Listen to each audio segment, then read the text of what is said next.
رسول پاک صلی اللہ علیہ وسلم احساس والے نبی ہیں، اور احساس حضور نے امت کا کیا، احساس والی زندگی گزاری، ہر لمحہ محبوب پریشان رہے۔ یہ تھوڑا عرصہ پہلے ڈاکٹر ہارون صاحب مسلمان ہوئے ہیں، اور ابھی انہوں نے 2-3 کتابوں کا انگریزی میں ترجمہ کیا ہے، اور بھی کچھ کتابوں پہ وہ کام کر رہے ہیں۔ ہالینڈ کے رہنے والے ڈاکٹر صاحب ہیں۔ توجہ ہے میری بات پر آپ عزیزوں؟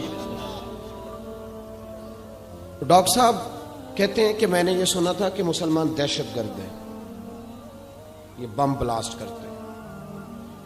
تو میں جہاں لفظ اسلام آتا تھا وہاں سے میں تھوڑا بچ جاتا تھا، پیچھے ہٹ جاتا تھا، لیکن میرے مزاج کے اندر یہ بات شامل تھی کہ میرے اندر اللہ نے بڑا انسانیت کا جذبہ رکھا ہوا تھا۔ تو میں ایک تنظیم قائم کر رہا تھا، میرا خیال تھا کہ ایک ایسی جماعت بناؤں کہ جو پوری دنیا کے اندر اسلام، توجہ ہے میرے عزیزوں کی، کہتے میرا خیال تھا ایسی جماعت قائم کروں کہ جو پوری دنیا میں لوگوں کی خدمت کرے، اور بغیر امتیاز کے کرے، اسلام والوں کی بھی اور غیر مسلموں کی بھی۔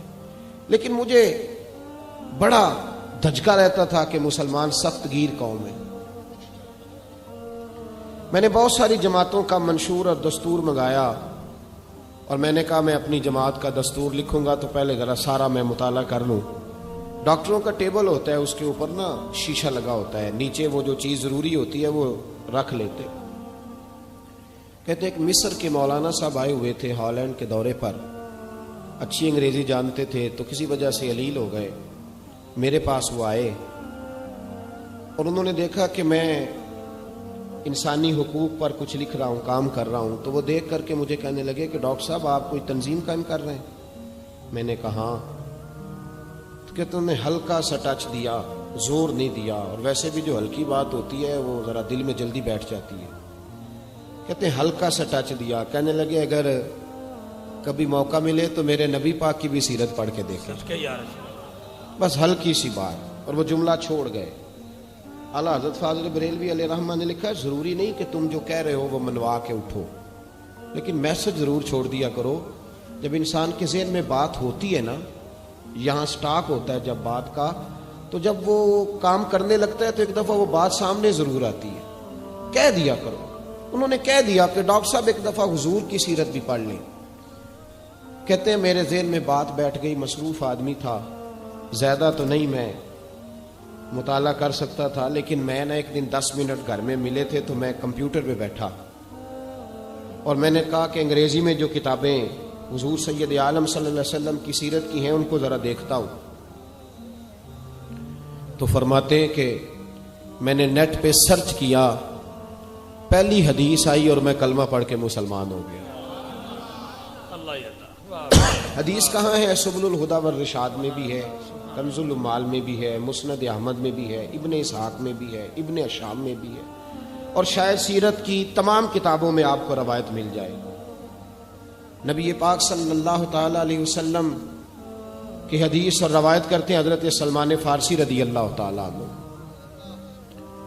اور ساتھ ہیں سیدنا بلال حبشی رضی اللہ تعالیٰ عنہ۔ فرماتے ہیں ہم گھر سے نکلے، حضور نے فرمایا ذرا جلدی چلو ایک ضروری کام ہے۔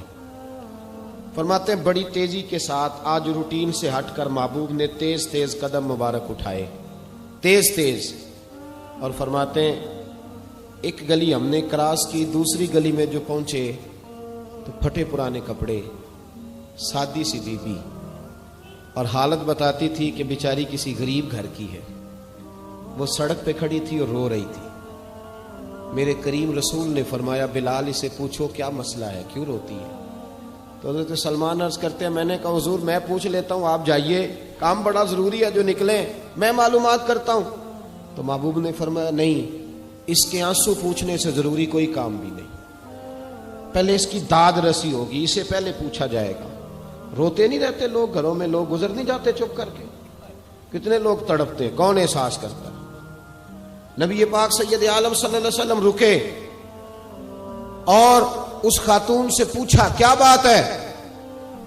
اس نے کہا کہ بات کوئی بھی نہیں، میرا ایک ہی موٹا سا مسئلہ ہے۔ کہا وہ کیا؟ کہنے لگی میں غریب ہوں، اور غریبی بذات خود بہت بڑا گناہ ہوتی ہے، لوگ بڑا جرم سمجھتے ہیں اس کو بذات خود.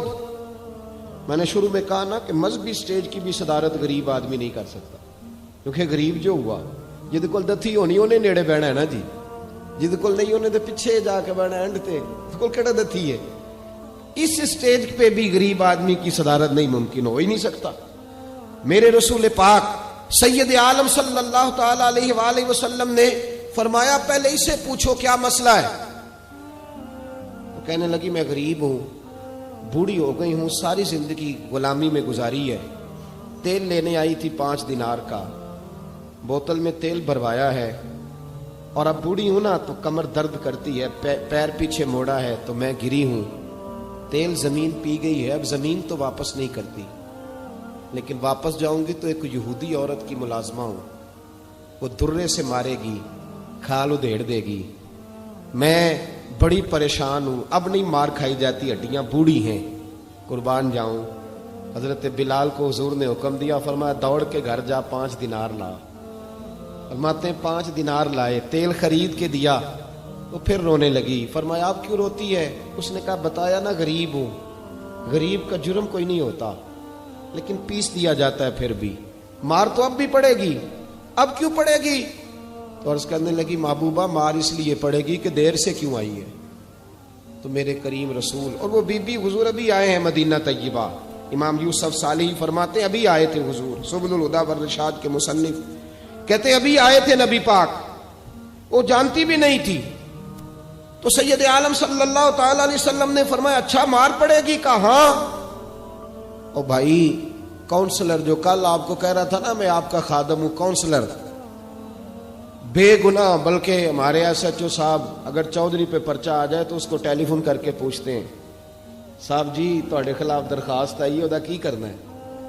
تو غریب آدمی بیچارہ, اس کی غلطی یہ تھی کہ وہ غریب تھا, تو اس نے ریڑھی لگا لی چوک میں, اس کو دبوچ کے لے گئے, تینوں پتہ نہیں اتنے نہیں کھلوئی دا. تو اس کے پاس کل انویسٹمنٹ ہی 5000 تھی, سارا لے گئے. پھر وہ کونسلر صاحب کے پاس چلا گیا, سر میرے نال چلے آدھے ذرا میں تھانے جانا ہے. انہوں نے کہا گڈی کرائی آ, پیسے ہے نہیں, ایویں تھانے جائیے. اب وہ گاڑی لایا ہے, پتہ نہیں کہاں سے لایا ہے, تھانے پہنچا ہے. اور یہ ہے ہمارا حال کہ وہ ایس ایچ او بھی بیٹھا ہے کرسی پہ, اور کونسلر بھی کرسی پہ بیٹھا, اور وہ غریب پیروں میں بیٹھا ہے, اور ہاتھ باندھ کے کہہ رہا میری ریڑھی دے چھڈو, میریاں 4 دھیاں نے, تو میں شامی کھانا کھڑنا ہے. کدھر گیا امت کا وہ ذوق؟ ساری زندگی نعتیں سننے والوں بتاؤ تو صحیح, نعت نے تاثیر کیا دی ہے روح کو؟ اگر ابھی بھی گھاڑی غریب کے پاس کھڑی نہیں ہوتی تو پھر کیا اثر ہوا ساری زندگی نعت سننے کا؟ میرے مصطفیٰ کریم سید عالم صلی اللہ تعالی علیہ وسلم نے فرمایا اس خاتون سے یہاں کونسلر ساتھ نہیں جاتا, کہتا ہے کر دیا ٹیلی فون, سویرے 9 بجے پہنچ جانا. پر کائنات کی سب سے معزز شخصیت حضرت سیدنا بلال حبشی رضی اللہ تعالیٰ عنہ فرماتے ہیں میرے نبی پاک نے فرمایا بی بی چل میں تیرے ساتھ چلتا ہوں. گویا اللہ کی ساری رحمتیں اس کے ساتھ ساتھ چلنے لگی. اور آگے آگے نہیں, ساری کتابیں پڑھ لو, وہ پھٹے پرانے کپڑوں والی بی بی آگے آگے, اور اللہ کے کریم رسول پیچھے پیچھے. ساری گلیاں اس نے پھرائی, مدینے کی صحرا آ گیا. ایک دروازے پہ دستک دی, سے مالکن آئی. وہ بی بی بعد میں کہتی ہے میں بھی بڑی ڈاڈی تھی, طاقت ہی نہیں تھی میرے سامنے کو کھڑا ہو سکے, لیکن جب میں باہر نکلی تو میں نے نور کے حالے میں لپٹی ہوئی ایک عظیم ہستی کو دیکھا. فرماتے محبوب کے گورے چٹے رنگ کے اوپر کالی زلفیں, اور محبوب پاک کی مقدس آنکھیں جب تک بات کرتے رہے نظریں زمین پہ جھکی رہیں. شرم و حیا والے رسول نے بڑے میٹھے, بڑے دھیمے, بڑے خوبصورت لہجے میں کہا. بریلی کے امام فرماتے ہیں نیچی نظروں کی شرم و حیا پہ درود. بڑے دھیمے لہجے میں فرمایا تیری نوکرانی ہے تیری. عورت کہتی ہے میں تو حضور کے جلووں میں محو ہو گئی کہ سادگی میں اتنا حسن میں نے دیکھا ہی نہیں, تیری نوکرانی ہے. کہا ہاں. تو میرے محبوب نے فرمایا بیچاری کی غلطی کوئی نہیں, اسے مارنا نا, اس سے تیل گر گیا تھا, نیا خریدتے دیر ہو گئی, رو رہی تھی تو میں سفارش کرنے آیا ہوں. وہ خاتون کہتی ہے کسی کی نہیں مانی تھی, پر محبوب کے جملوں میں تاثیر اتنی تھی ککھ سواد نہیں مشری اندر, اساں کھنڈا می چکھ ڈٹھیاں, انہاں ساریاں شیواں نالوں گلاں سجن دیاں مٹھیاں. فرماتے ہیں نبی پاک صلی اللہ تعالی علیہ وآلہ وسلم نے فرمایا کچھ نہ کہنا. کہنے لگی نہیں کہتی، میرا وعدہ رہا، کچھ نہیں کہوں گی. اب میرے حبیب نے پھر نظر اٹھائی اور اس غریبنی کی طرف دیکھا اور فرمایا تو اگر کہے تو میں جاؤں، تو اگر کہے تو میں خود بھیک دے، خود ہی کہے منگتے کا بھلا ہو، تو اگر کہے تو میں جاؤں. اس نے خراج پیش کیا تو چند آنسو گرائے. کہنے لگی محبوبہ جیسے بندہ نوازی. حضور نے رخ پھیرا. حضرت بلال کہتے میں پیچھے رہ گیا تو وہ دونوں بیبیاں دوڑ کے میرے پاس آئیں. کہنے لگی بتا تو صحیح ہے کون، یہ بتا تو صحیح کون تھے. تو حضرت بلال کہنے لگی تم نہیں جانتے. جناب بلال فرمانے لگے یہی تو ہیں جنہیں اللہ نے سچا رسول بنا کے بھیجا ہے. بیبیاں دوڑ کے آئی. کہنے لگی محبوبہ دروازے تک آئے ہو تو خالی تو نہ لوٹاؤ، مہربانی فرماؤ ہمیں بھی کلمہ پڑھا دو. ڈاکٹر ہارون کہتے ہیں وہ بیبیاں وہاں کلمہ پڑھ رہی تھی اور میں حدیث پڑھ کے کلمہ پڑھ رہا تھا. بھائی